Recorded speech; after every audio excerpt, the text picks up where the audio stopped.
Hello viewers, I'm your host Uzma Jafri with another episode of South Asia Focus. Let's begin the show. As India commemorates 75 years of its independence, a new script is being written on the economic front. India recently surpassed the United Kingdom to become the fifth biggest economy. The country's nominal GDP in the first quarter clocked over 854 billion US dollars against the United Kingdom's 816 billion US dollars in the same period. Combined with the Atmanirbhar Bharat mission, or a resolve for self-reliance, and the Make in India program, India aims to transform itself into a global manufacturing and design export hub. Industrialists across the spectrum predict that by the end of the decade, India will enter the rarefied air of the top 3 economies of the world. South Asia Focus brings you a detailed story on the subject.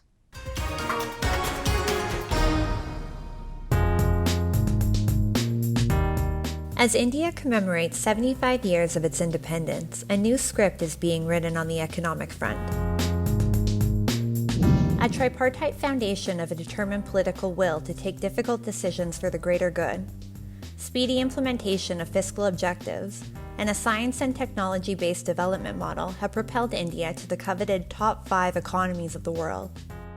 India recently surpassed the United Kingdom to become the 5th biggest economy. The country's nominal GDP in the first quarter clocked over 854 billion USD against the United Kingdom's 816 billion USD in the same period.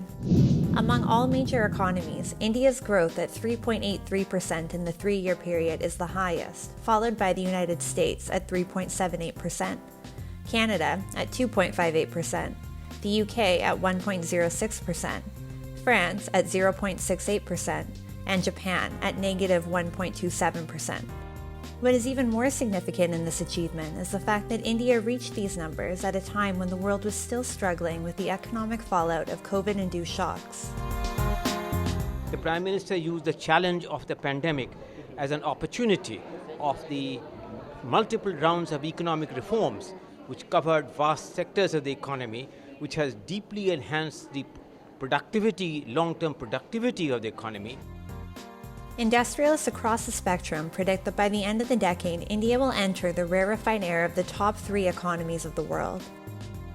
Before we dive deeper into the numbers that led the country to this milestone, let's take a step back and ask some questions. How did India reach here? Was the Indian economic structure resilient enough to absorb COVID-induced shocks? Was the government pro-business, or was it more focused on regulatory compliances? The answer to all 3 questions can be traced to the immediate aftermath of the COVID lockdowns, wherein employment numbers, economic growth, and consumption had halted the world over. While countries around the world, in panic, doled out billions under the guise of stimulus packages to sustain their economies, Indian policy maintained a traditional, conservative approach that ensured that fundamentals of the economy were nurtured, and a welfare net was also in place to assist the poor. Throughout the pandemic, India was one country where we remained prudent and we did a number of reforms without going into excessive spending, which could have hurt us. India relied on increased capex funding so that employment generation and infrastructure development took center stage while inflationary headwinds were countered. The government of India announced a special economic package of 267 billion USD and gave a clarion call to build a self-reliant India. This package was not to be confused as a mere bailout, but instead were supportive measures that created a business ecosystem that had the right incentives to thrive on its own and result in trickle-down benefits to the working population. The major components of the business support package included financial measures for micro, small, and medium-sized enterprises. Instead of providing cash handouts, the additional support was provided in the form of concessional credits to farmers, as well as a credit facility for street vendors. India's incredible pace of immunization proved instrumental in its economic resurgence. After a sharp contraction in the first quarter since the COVID outbreak, and a moderate contraction in the following months, the Indian economy registered a sharp V-shaped growth trajectory. The Production Linked Incentive Scheme, PLI, was launched to develop an incentive-based model to boost domestic manufacturing. Analysts believe that PLI can contribute up to 4% to the GDP annually in terms of incremental revenue. India's PLI scheme has yielded bumper dividends as a large number of industries have shown a massive rise in the scale of their production. India's toy industry is one such example, in which there has been a huge turnaround. It is a shining story of importer to exporter and a bright example of Brand India at work.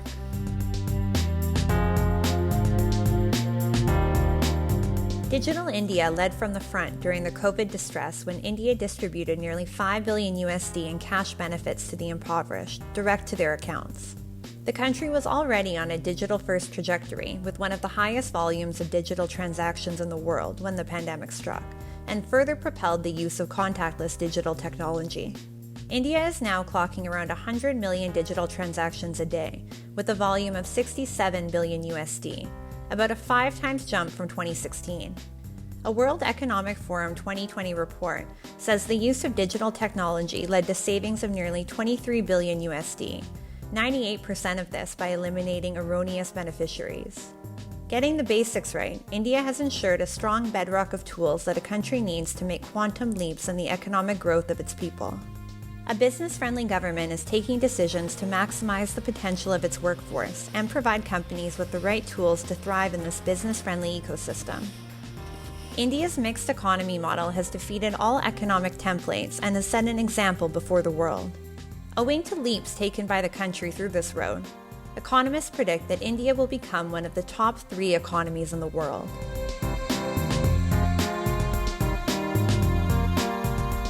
What it is telling you in the broader context, leaving aside the UK specific thing, is that India is moving up the power scale, and according to my earlier forecast, by 28 to 30 we will become the 3rd largest country. Those who have invested in the India story have more to look forward to. The PM Gati Shakti is a master plan for coordinated implementation of infrastructure projects, with around 16 ministries on board to coordinate seamless transportation of goods and other services. The scheme's rapid implementation is moving at the same pace of growth as the country's rapidly accelerating economy. It is also reducing travel time for people across the country. The scheme has over 900 layers of central ministries' data and 654 layers of states' data, which are available at the click of a button. Gone are the days of running pillar to post for clearance from different ministries. Central databases have now made the old style of functioning redundant. In addition to emphasis on building infrastructure projects like highways, bridges, ports, and airports, the government is also giving priority to build special economic zones to provide an internationally competitive and hassle-free environment for exports. GIFT City is a planned business district in Gujarat having multi-service special economic zones.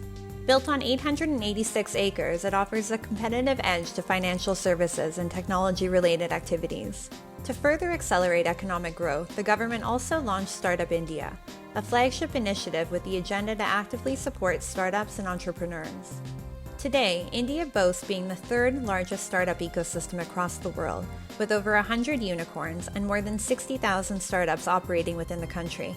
India's position in the Global Innovation Index has improved from 81st in 2015 to 46th in 2022. इतने कम समय में हम 81 से 46 तक आए हैं, लेकिन यहां रुकना नहीं है, अभी और ऊपर जाना है। आज भारत में रिकॉर्ड संख्या में पेटेंट हो रहे हैं, नए-नए इनोवेशन हो रहे हैं। Combined with the Atmanirbhar Bharat mission, or a resolve for self-reliance, and the Make in India program, India aims to transform itself into a global manufacturing and design export hub. Consumption, investment, and exports, which represent the 3 key engines of the Indian economy, have all grown strongly at about 26%, 20%, and 15%, respectively, over the last year. The growth in investment of 20% over last year signals that investors are now comfortable to start investing in the Indian economy. Reduction in restrictive compliances, a strong infrastructure foundation, an educated workforce, and one of the largest markets in the world, sends a strong message to investors around the world. India is open for business. Moving on. While months-long crisis has severely impacted the lives of people belonging to every strata of Sri Lankan society, it has taken an unprecedented toll on those who were living in obscurity owing to their disabilities. Dependent on their families, they are now staring at a dark future as the country struggles to pull itself out of the deep economic crisis.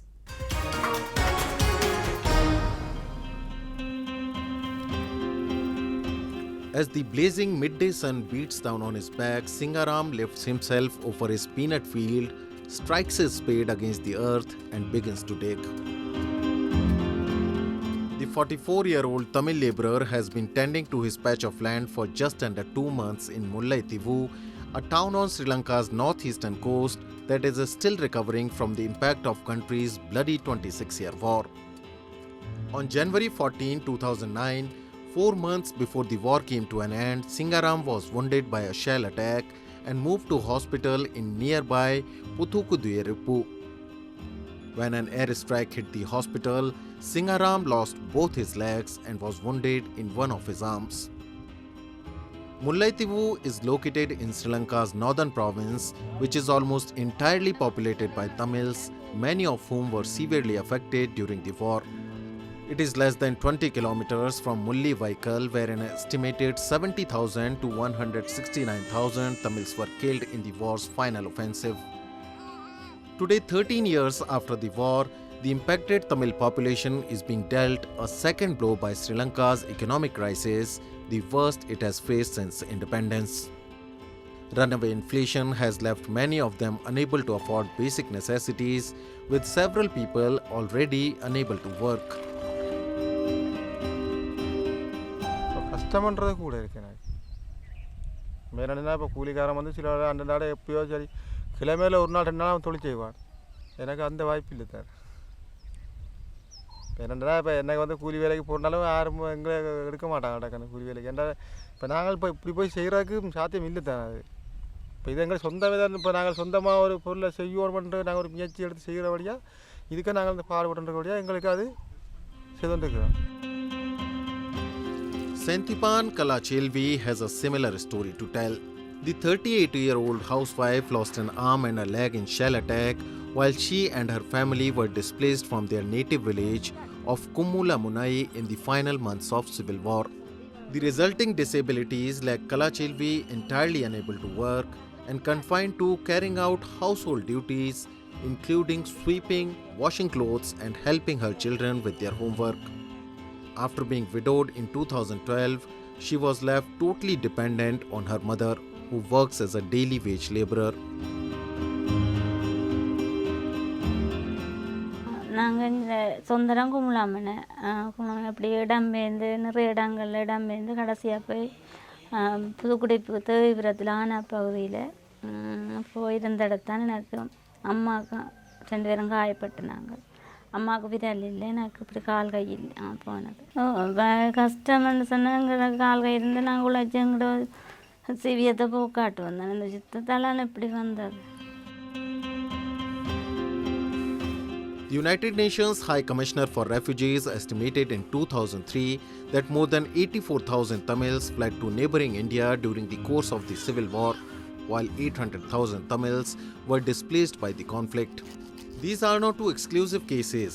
There are hundreds in Sri Lanka whose life have been affected massively by the economic crisis that has dawned over the island nation.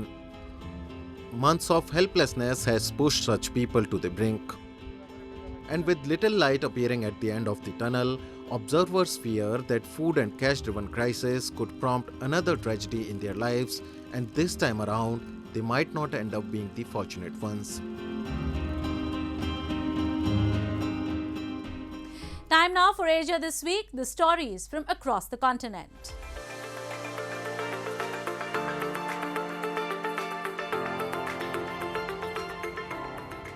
Vietnamese car maker VinFast began handing its first batch of 100 electric sport utility vehicles over to local customers, with US deliveries of the vehicle due to begin as soon as December. VinFast, which began operations in 2019, is gearing up to expand in the US market, where it hopes to compete with legacy automakers and startups with its two all-electric SUVs, the VF8 and VF9, including battery leasing to reduce the purchase price. VinFast, part of Vingroup, will start shipping cars overseas in November, and customers will have cars delivered to them as soon as December. The company has registered almost 65,000 reservations globally, and it expects to sell 750,000 EVs per year by 2026, starting with the VF8 and VF9 all-electric SUVs. In March, VinFast said it would build a production plant in North Carolina with an initial projected capacity of 150,000 EVs a year. It tapped banks in July to raise at least $4 billion in funding for the project. The VF8 and VF9 vehicles will start at $42,200 and $57,500 respectively for US customers, excluding the cost to lease the electric battery.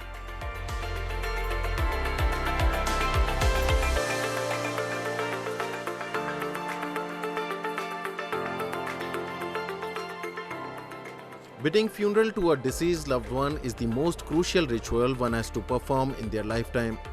The after-death rituals have evolved over time due to alterations in social structures and an increase in the number of single-person households.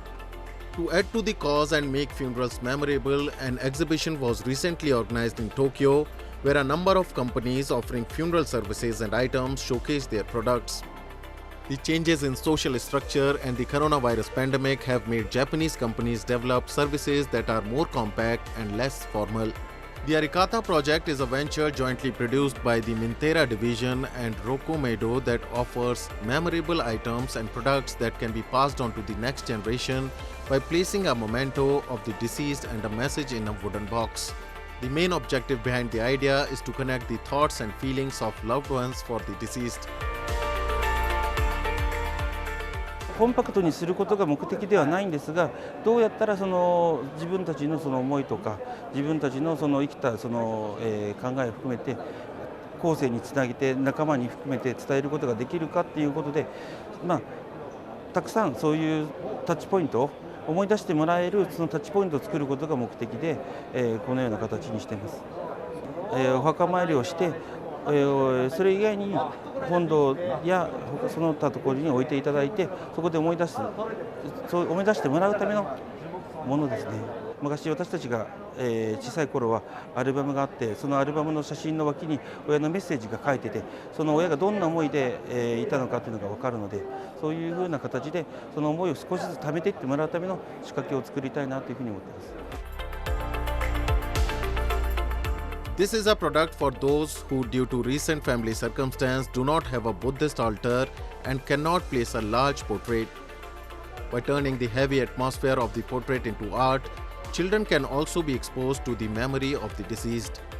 Toba develops products based on the theme of connecting the thoughts of the deceased. The rituals and methods of burying our loved ones might have changed, but the feelings of love and remembrance for the deceased remain the same. Due to the change in societal structure, burial ceremonies have been transformed to meet the needs of modern age while keeping the essence of rituals alive.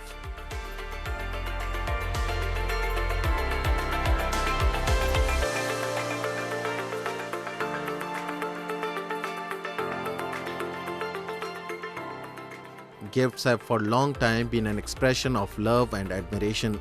Adding to the art of gifts and making them more customized and special, an exhibition of household goods and gifts was recently held in Tokyo, where manufacturers advertise their products to potential buyers. Tourists and foreign buyers love buying Japanese traditional crafts as gifts and souvenirs. This is a chopstick manufacturer firm in Fukui Prefecture in Japan. These beautiful chopsticks are decorated with traditional crafts with Wakasa Nuri written on them. 若狭塗りと言いますのは卵と貝殻を使った研ぎ出しと言いまして、何層にも漆を塗り重ねて研いでそれを現代風にアレンジしているということになっております。インバウンドだけではなくてですね、国内のお客様も含めて買い物ができないような状況ですのやはり早く落ち着いてですね、また普段のように戻っていただいて、私どものお箸を愛していただけたらなというふうに思っています。The Japanese knife is popular with foreign tourists. The beautiful knife is manufactured by a company in Tsubame Sanjo, Niigata Prefecture, known for its many local factories. The texture of the wood gives a warm impression. This watch is made of wood and has a pattern of wooden rings. The picture on the surface is designed with different colors of wood. Japanese traditional crafts have always been attracting foreign tourists and visitors who are mesmerized by the beauty of Japanese culture and traditions.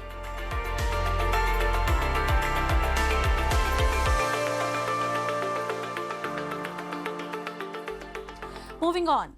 The Indian state of Odisha has brought to stage some of the most mesmerizing dance and musical festivals that speak volumes of the culture and traditions of the country. Organized in the honor of classical dancer and musician, the Guru Kelucharan Mohapatra, the Kelucharan Mohapatra Award Festival is held every year in Bhubaneswar city of Odisha, where artists present their crafts and are felicitated for their contribution to the cultural scenario of India. We take a look at the event. The atmosphere of the Rabindra Mandap in Bhubaneswar city of Odisha reverberated with the symphony of melodious classical numbers as a number of artists from all over the country presented their craft on this prestigious platform. This scene was witnessed at the 28th edition of the OMC Guru Kelucharan Mohapatra Award Festival, an event which promotes and honors artists who are contributing to the Indian classical dance and music scenario. ये जो OMC गुरु Kelucharan Mahapatra award festival है, उसका ये खासियत है कि हमारे गुरुजी गुरु केलुचरण महापात्र जी cinema, music, theatre, dance के साथ जुड़े हैं। तो उसी क्षेत्र से जितने भी कलाकार हैं उनको जूरी के माध्यम से चयन करके फिर बाबा के नाम पे, मतलब गुरुजी के नाम पे अवार्ड दिया जाता है उनको हर साल। और ये 28th ईयर है और हर साल बाहर से बहुत सारे कलाकार लोग यहाँ आते हैं, ओडिशा में उनका कला का प्रदर्शन करते हैं। This year's program included a diverse confluence of music, dance and art performances. The inaugural evening witnessed a mesmerizing musical performance by Pandit Ronu Majumdar, who played the flute, and Ustad Tawfiq Qureshi, who was on the djembe.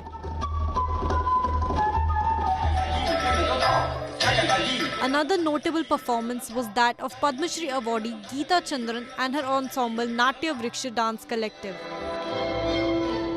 The ensemble presented a new version of Bharatnatyam, where traditional moves were performed on Western classical tracks.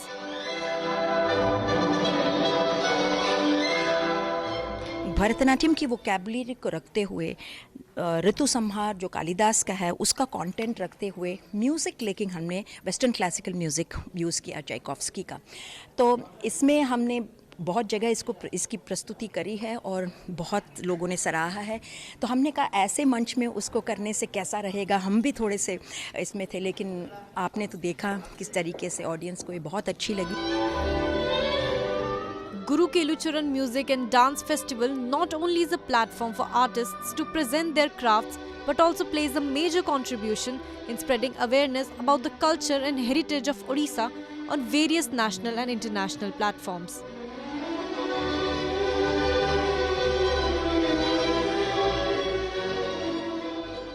Gurus hold a significant position in the Indian social hierarchy and value system. With that, we come to the end of this week's episode. See you next week. Goodbye and take care.